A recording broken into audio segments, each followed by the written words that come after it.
Good mythical afternoon, ladies and gentlemen. This is Mr. A presenting 13.4 Lincoln and Secession Condensed.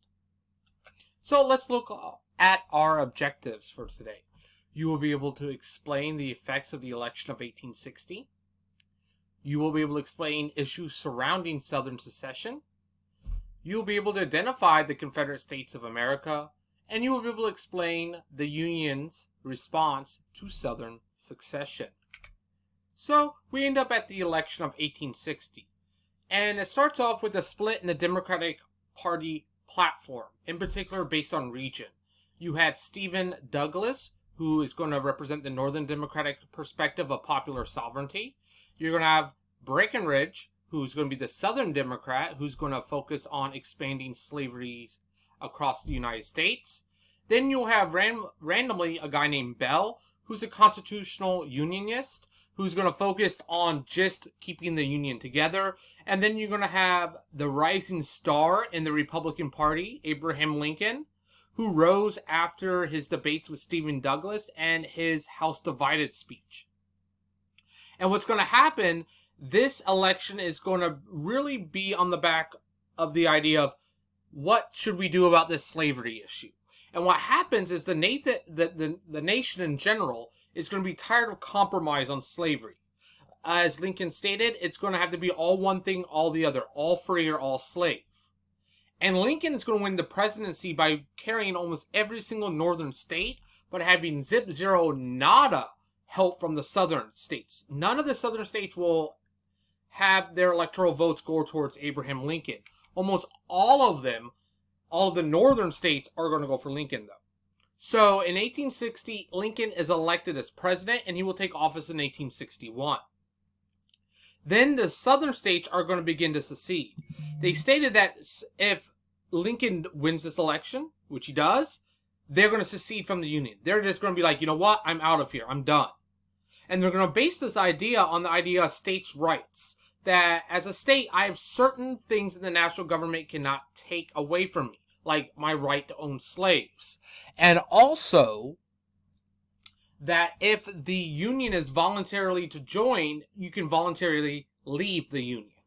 They also believed Lincoln would automatically outlaw slavery. No, he did not say that. He really stated that I'm going to do whatever I need to do to keep the Union together. Yes, his personal perspective was that he did not like slavery, but a lot of the times when you govern or you become president, you govern differently than your own perspectives. You have to be more of what we call realpolitik. You have to deal with what's really occurring, not your perspectives 100%. But when Lincoln wins the election, the southern states are going to begin to leave. First, on December 20th, 1860, you're going to have South Carolina seceding or leaving the Union. The second state, of course, will be Florida. And shortly after, all the other southern states are going to begin to follow. And the southern states are going to create what they call the Confederate States of America. Their capital is going to be in Richmond, Virginia. Their president is going to be Jefferson Davis.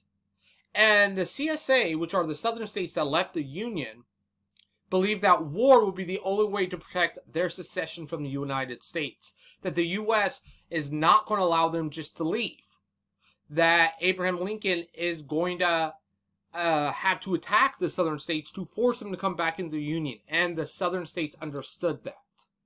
By the way, on the bottom, if you notice, I put the 5 flags that are known as the Confederate States of America flags, the Confederate flags. So you have the Bonnie Blue flag, the Stars and Bars. The one that most people see is the battle flag, in particular the battle flag of Northern Virginia for Robert E. Lee. You have the stainless banner. Then you have what is known as the blood-stained banner. So it really kind of depended on the time frame when you're looking at it. 1865 was when the southern states lost the war and will be reincorporated into the Union through Reconstruction. So most of the time when we look at the Confederacy flag, we use the Stars and Bars or the stainless banner. Just a little background info to help you out. The Union, aka the North, is going to respond. The majority of the Northerners are going to consider secession to be unconstitutional. And though the president at the time, number 15 Buchanan, agrees on this idea, he's going to do nothing. He's more or less going to go, Southern states, please stop and come back. And then he's going to disappear.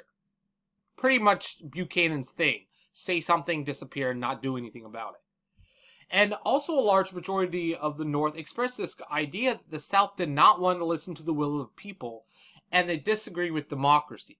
They left the United States because they did not like the idea of President Lincoln being in charge. They did not like the idea of having a president who's an abolitionist, who doesn't like slavery. And though you may disagree with who becomes the president, you can't just up and leave just because the president is not the one that you would like.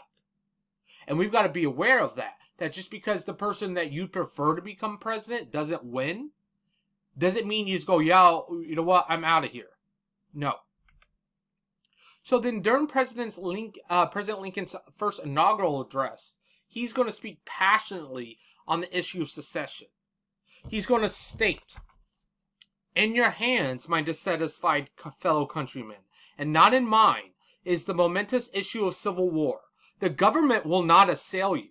You can have no conflict without being yourselves the aggressors. You have no oath registered in heaven to destroy the government, while I shall have the most solemn one to preserve, protect, and defend it. I am loath to close. We are not enemies, but friends. We must not be enemies. Though passion may have strained, it must not break our bonds of affection.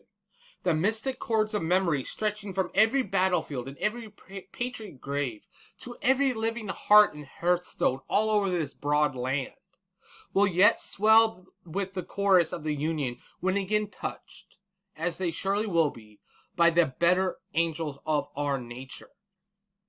But it's going to fail. He's saying to the Southern states that I'm not the one that's going to go in and attack you.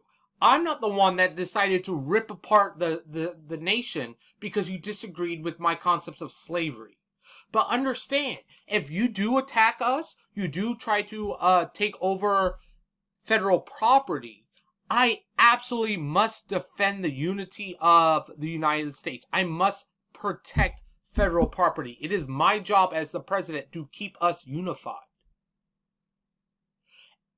And that he says, though we are mad, though we are upset at each other because of our differences, in due time, we will look back and go, we are actually American first and everything else second. But the Southerners really did not believe this. And they will begin by shooting at Fort Sumter in South Carolina. And that's going to begin the Civil War with that attack on federal property. And Lincoln doesn't want to have to invade the South, but he absolutely must keep the Union together. And as always, don't forget to be awesome.